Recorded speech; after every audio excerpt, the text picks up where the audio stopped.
তো মবের দ্বারা দেশটা চলছে, মবের ভয়ে সবাই কাঁটা হয়ে আছে, সেখানে সাংবাদিকরা প্রশ্ন করার সাহস করেন কি করে? দেশের সংস্কৃতি উপদেষ্টা মোস্তফা সরোয়ার ফারুকীর সংবাদ সম্মেলনে গিয়ে প্রশ্ন করার সাহস করায় 3 সাংবাদিককে চাকরিচ্যুত করতে হয়েছে 3 টেলিভিশনের।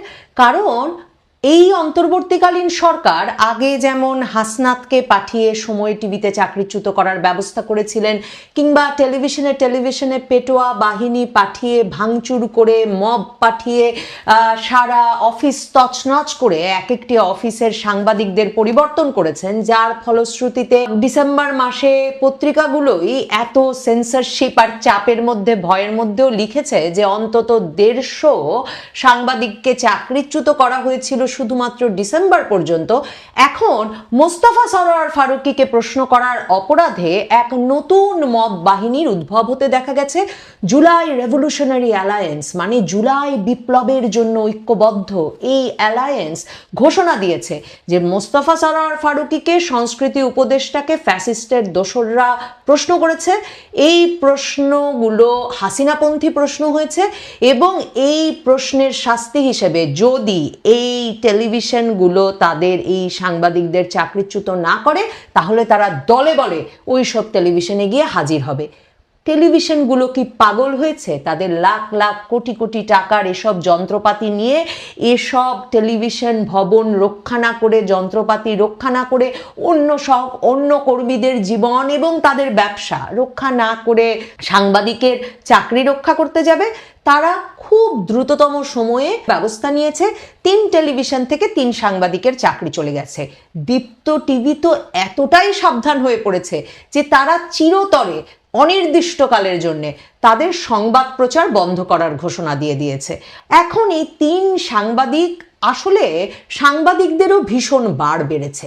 মোস্তফা সরোয়ার ফারুকী আমরা জানি যে তিনি যুক্তিসঙ্গত কারণে অত্যন্ত বেশি ফ্যাসিবাদ বিরোধী এই অন্তর্বর্তীকালীন সরকারের উপদেষ্টাদের মধ্যেও। এখন তার এই ফ্যাসিবাদ বিরোধী চরিত্র আসলে ধরে রাখতে হচ্ছে যেই কারণে যে তার স্ত্রী নুসরাত ইমরোজ তৃষা, তিনি মুজিব সিনেমায় বঙ্গবন্ধুর বায়োপিকে বঙ্গবন্ধুর স্ত্রীর চরিত্রে অভিনয় করেছিলেন। এখন সেই স্ত্রীর স্বামী কিনা হয়ে বসেছে এই বিপ্লবী সরকারের, ফ্যাসিবাদ বিরোধী সরকারের সংস্কৃতি উপদেষ্টা। কাজেই মোস্তফা সরোয়ার ফারুকীর ক্ষেত্রে এই ফ্যাসিবাদ বিরোধিতাটা একটু বাড়াবাড়ি পর্যায়ের এবং তিনি নানাভাবে এটা ক্রমাগত প্রকাশ করে যাচ্ছেন। এখন সমস্যা হয়েছে যে সাংবাদিকেরা গিয়ে সংবাদ সম্মেলনে বসেছিল, তারা ভেবেছে এ বোধহয় সেই আগের ফিল্ম মেকার সরোয়ার ভাই। কাজেই তারা বারবার সরোয়ার ভাই আপনি সাংস্কৃতিক উপদেষ্টা হিসাবে না, আপনি একজন অ্যাক্টিভিস্ট হিসাবে বলেন, এসব ধরনের কথা বলে টলে তাকে নানা রকম বিব্রতকর প্রশ্ন করেছে। প্রথম তারা জিজ্ঞেস করে ফেলেছে যে উপদেষ্টা সরোয়ার ফারুকীর স্ত্রী তিশা মুজিব সিনেমায় কেন অভিনয় করেছিল। হয়তো তারা জিজ্ঞেস করতে চেয়েছিল যে মুজিব সিনেমায় স্ত্রী অভিনয় করার পরেও আজ আপনি উপদেষ্টা কি করে হলেন, কিন্তু তারা জিজ্ঞেস করেছে এভাবে যে মুজিব সিনেমায় কেন অভিনয় করেছেন। তখন মোস্তফা সরোয়ার ফারুকী অত্যন্ত প্রগতিশীল পুরুষ, তিনি বলেছেন যে তারা দুজনের পেশাগত সিদ্ধান্ত আলাদা আলাদা ভাবে নেন। কাজেই মন্ত্রীর বউ মানে উপদেষ্টার স্ত্রী নুসরাত ইমরোজ তৃষা কেন মুজিব সিনেমায় কোন অবস্থায় অভিনয় করেছিলেন তা তিনি জানেন না, সেটা সাংবাদিকেরা যেন তাকেই প্রশ্ন করে। বুঝতেই পারছেন তখন থেকেই সংবাদ সম্মেলনটার তাপমাত্রা বাড়তে থাকে। এরপর মোস্তফা সরোয়ার ফারুকীকে বোকা সাংবাদিকেরা জিজ্ঞেস করে বসেন যে নববর্ষের শোভাযাত্রায় হাসিনার মোটিভ বানানোর, শেখ হাসিনার মোটিভ বানানোর কোনো প্রয়োজন ছিল কিনা। তো তখন তিনি বলেন কেন, থিমই তো ছিল ফ্যাসিবাদ বিরোধিতা এবং যেই ব্যক্তি 1400 লোক মেরে ফেলেছে তার মোটিভ বানাতে অসুবিধা কি।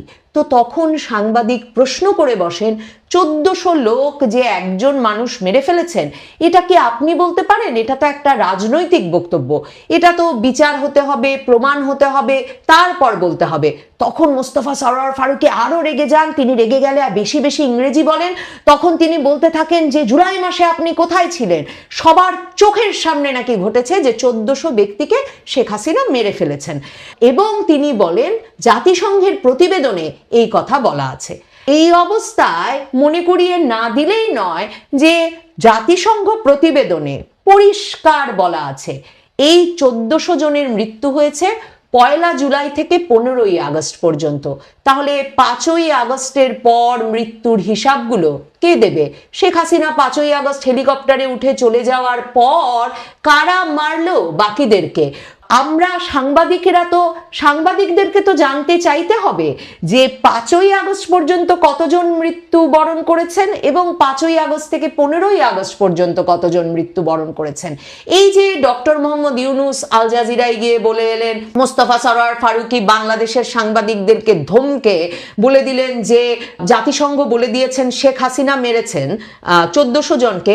জাতিসংঘ রিপোর্টের এক্সিকিউটিভ সামারি মানে 5 পৃষ্ঠায়, আপনি যদি রিপোর্টটি তো অনলাইনে একেবারে অ্যাভেইলেবল, আপনারা যদি পড়ে দেখেন তাহলে দেখবেন পরিষ্কার জাতিসংঘ লিখেছে যে কোনো ব্যক্তিগত দায় সুনির্দিষ্ট করে আরোপের মতো কিংবা ফৌজদারি দায় চিহ্নিত করার মতো যথেষ্ট প্রমাণাদি তারা তাদের এই প্রতিবেদনে সংগ্রহ করতে পারেনি এবং পরবর্তী কর্তৃপক্ষের প্রয়োজন হবে ফৌজদারি দায় আরোপের আগে যাতে তারা যথাযথ তদন্ত করে।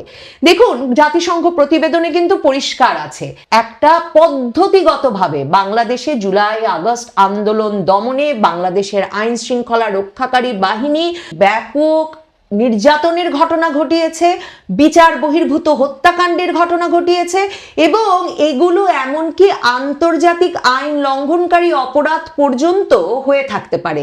এবং জাতিসংঘ প্রতিবেদনে একথাও বলা হয়েছে যে সরকারের শীর্ষস্থানীয় ব্যক্তি, প্রধানমন্ত্রী, স্বরাষ্ট্রমন্ত্রী কিংবা আইন শৃঙ্খলা বাহিনীর প্রধানদের অগোচরে এমন ঘটনা ঘটে থাকতে পারে তা ভাববার কোনো কারণ নেই। কিন্তু সাংবাদিকেরা কি প্রশ্ন করতে পারেন না যে 1400 জন বলছেন, কিন্তু সরকারের তরফে এখন পর্যন্ত নিহতদের তালিকা করা হয়েছে মাত্র 834 জনের এবং 834 জনের তালিকার গেজেট প্রকাশ করেছে স্বাস্থ্য মন্ত্রণালয়। দেখুন, সাংবাদিকেরা কি প্রশ্ন করতে পারেন না যে 5ই আগস্ট থেকে 15ই আগস্ট পর্যন্ত পুলিশ, হিন্দু, পার্বত্য চট্টগ্রাম এলাকার জনগোষ্ঠী, আহমদিয়া জনগোষ্ঠী সহ আওয়ামী লীগের নেতাকর্মীদের ওপর যে ব্যাপক প্রতিশোধমূলক হত্যাকাণ্ড চালানো হয়েছে সে কথাও তো জাতিসংঘ প্রতিবেদনে আছে। শুধু যদি জাতিসংঘ প্রতিবেদনের 53 পৃষ্ঠায় যান সেখানে দেখবেন, একটা উদাহরণ দিচ্ছি, তারা বলছেন 5ই আগস্টে উত্তরা পূর্ব থানা, আশুলিয়া থানা এবং যাত্রাবাড়ি থানা পুলিশদের পিটিয়ে মারা হয়েছে এবং পিটিয়ে মেরে তাদের লাশে আগুন ধরিয়ে দেওয়া হয়েছে এবং এই 3টি জায়গাতেই সেসব মৃত পুলিশের লাশ শেষ পর্যন্ত ঝুলিয়ে রাখা হয়েছে। তো তাহলে এসব নিষ্ঠুরতাও কি শেখ হাসিনা ভারতে বসে ঘটিয়েছেন? এই নিষ্ঠুরতাগুলো নিয়ে প্রশ্ন করার তার মানে কোনো স্পেস, কোনো জায়গা আমরা রাখবো না? এই সাংবাদিকেরা কি একবারও বলেছেন যে তারা আসলে নিহতের বিচার চান না, তারা আসলে প্রধানমন্ত্রী হিসেবে, সরকার প্রধান হিসেবে শেখ হাসিনার যে দায় আছে তার বিচার চান না? তারা প্রশ্ন তুলেছিলেন যে নববর্ষে এই ঘটনার প্রেক্ষিতে ওরকম একটা মোটিভ তৈরির দরকার ছিল কিনা। এই প্রশ্ন তো বাংলাদেশের অনেক মানুষ ফেসবুকে তুলেছেন, অনেক মানুষ ব্যক্তিগত পরিসরে আলোচনা করেছেন। এবারের আনন্দ শোভাযাত্রা, মঙ্গল শোভাযাত্রার তো নাম বদলে ফেলেছেন ফ্যাসিবাদ বিরোধী সরোয়ার ফারুকী, এবারের আনন্দ শোভাযাত্রার মতো সরকার নিয়ন্ত্রিত এবং নিরানন্দ আনন্দ শোভাযাত্রা আগে হয়েছে কিনা এমন প্রশ্নও তো অনেকে তুলেছেন। তো ধরেই নিলাম তারা সকলে দোষর, কিন্তু মোস্তফা সরোয়ার ফারুকী আপনি কেন দোষর না? আপনি কেন তিশার স্বামী হয়েও উপদেষ্টা হতে পারলেন? সে প্রশ্ন কি করা আপনাকে কোনোদিন বন্ধ করবে জনগণ? সাংবাদিকদের মুখ না হয় বন্ধ করলেন, এই প্রশ্নের উত্তর তো বারবার আপনাকে নানাভাবে দিতে হবে। ভাগ্যিস মোস্তফা সরোয়ার ফারুকীকে এই সব বোকা সাংবাদিকেরা, ফ্যাসিস্টের দোসরেরা প্রশ্ন করে নাই যে আওয়ামী লীগ আমলে তিনি যে বিরাট শোরগোল তুললেন, একবার সেন্সর বোর্ড তার শনিবারের বিকেল নামক চলচ্চিত্রটি আটকে দেওয়ার পর, যে চলচ্চিত্রটিতে তিনি হোলি আর্টিজান হামলায় মানে ইসলামী জঙ্গিবাদের যে সমস্যা তা তুলে ধরেছেন এবং তার ফলে প্রথমবার দেখে সেন্সর বোর্ড মনে করেছিল যে এই চলচ্চিত্রটি স্পর্শকাতর হতে পারে প্রদর্শনের জন্য বাংলাদেশে। তা আটকে দেওয়ার পরে মোস্তফা সরোয়ার ফারুকী সে কি শোরগোল তুললেন। এরপর আওয়ামী লীগ আমলেই সেই সেন্সর কিন্তু উঠে গিয়েছিল। মোস্তফা সরোয়ার ফারুকী শনিবারের বিকেল বাংলাদেশে প্রদর্শনের নামও করেননি।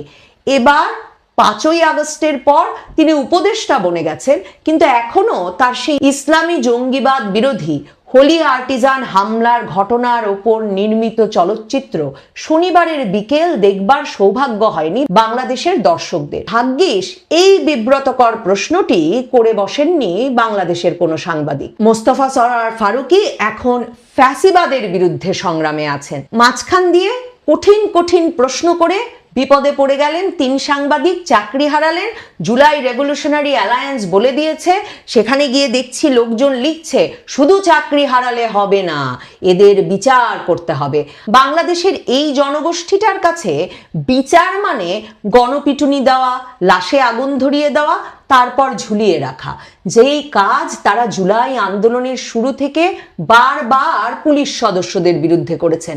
যখন যেখানে যাকে পেরেছেন তাকে করেছেন। গাজীপুরে মেয়র জাহাঙ্গীরের এপিএসকে পিটিয়ে মেরে ঝুলিয়ে রেখেছিলেন তারা। মনে রাখতে হবে, এই হিংস্রতা আসলে শুধু আওয়ামী লীগ পিটিয়ে মেরে দোসর মেরে শেষ হবে না। গতকালকে তারা মেরেছেন বাংলাদেশের এক জনপ্রিয় অভিনেতা সিদ্দিককে। কোনো মতে জানে বাঁচিয়ে শেষ পর্যন্ত তাকে থানায় গিয়ে পুলিশের হাতে তুলে দেওয়া হয়েছে।